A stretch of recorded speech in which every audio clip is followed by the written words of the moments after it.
Hi, I'm Billy Martin. I'd like to bring you a fun fact about St. Luke's Presbyterian Church. You know and have seen these needlepoint kneelers that we have, that we use for communion. These handcrafted kneelers are works of art that were actually created by members of our own church years ago. These kneelers were dedicated on April 30th, 1989. And the kneelers represent primarily the apostles of Jesus Christ. And there's also one that represents the gospel writers, Matthew and Mark, and one that represents Luke and John. But we'll take a minute and go across the way. We'll show you each kneeler, some symbolism and the apostle they represent, and the dedicated members of our church who hand-stitched these some years ago. Many are no longer in this church and some are no longer with us, but they've left a lasting tribute to us with these kneelers. So we'll start with the first one. That represents Philip, the Apostle Philip, and is shown with a basket and an axe. This denotes that he was present at the feeding of the 5,000 and was hand-stitched by Dorothea Smith. Now, we'll tell you that the apostles sometimes have different symbols. You may not see only one symbol for a certain apostle, but be aware of that. The second one is Bartholomew, and there are three knives on here. These are what's called flaying knives, and flaying means skinned. Sadly, Bartholomew was skinned alive, and there's some crazy things went on in the Bible. That was one of them. But the kneeling pad for Bartholomew was hand-stitched by Paula Barbin.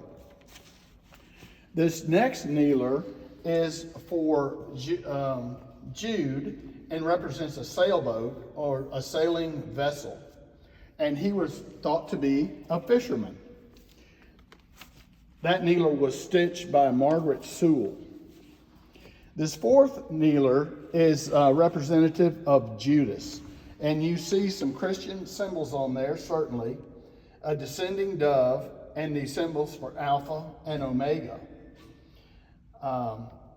This kneeler was crafted by Al Bartlett, one of the few men in our church that contributed to this effort. The next one is for James the Greater, represented commonly by three shells. This represents that James the Greater made pilgrimages by sea. This one was crafted by Lila Jean Lamott. Next is James the Lesser, commonly represented by a carpenter's saw, sometimes accompanied with other carpentry tools. Depending on what count you hear, he suffered a hard death. Some indicate that he was stoned, and then also that his body was sawed into pieces. That kneeler was actually made by, or stitched by three different people: Judy Gumm, Paula Barbin, and Louise Carey. This kneeler represents John. It's shown to be a chalice and a serpent.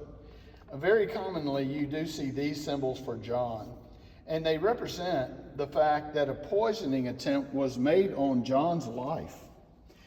This kneeler was hand-stitched by Dunya Aubrey, a current member of our church.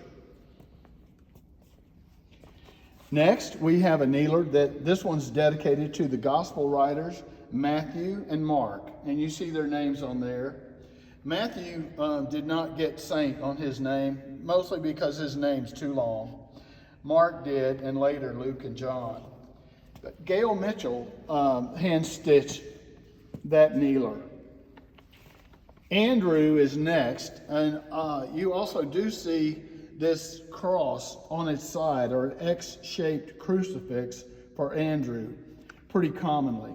He died on a cross, and you see the other symbols representing him as well, some of the others. The gospel writers, Luke and John, are shown next in tribute to them. This kneeler was hand-stitched by Mary Alice Lavelle, who some of us know, has actually moved away and lives in a different location. For Simon, you see that he's represented by a fish on a Bible. And you do see this one a lot for Simon. And that's because, formerly he was a fisher, but he became a fisher of men when called by Jesus Christ. This was handcrafted or hand-stitched by Judy Gum. Matthew, you might be able to figure this one out. Matthew is represented by 3 money bags. He was a tax collector before being called by Jesus Christ. This kneeler was stitched by Peggy Mosley. Next, you'll see Peter. Again, this is one that's common, that you might commonly see for Peter. 2 silver keys, 1 or more silver keys, and an upside-down cross. Now, it is said that Peter said he was unworthy to be crucified in the same manner as his master, Jesus Christ. And he asked to be crucified in a different way. And his executioners did grant that request. So that's what the upside down cross is about. This kneeler was stitched by Judy Gum. Next, last one, the 14th one, all the way on the right, represents Thomas, shown by a spear and a carpenter's square, a carpenter's tool. He was a builder and actually built a church at one time. This kneeler was hand-stitched by 3 people, Diane Hips, Mary Bouge, and Florence Carlisle.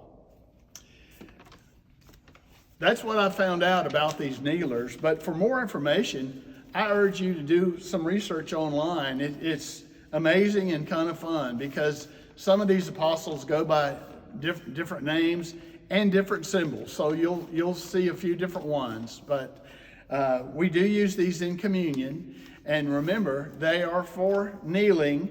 We will kneel down on those. They're not really to be walked on, but they're kneeling pads for our communion. So we'll keep that in mind.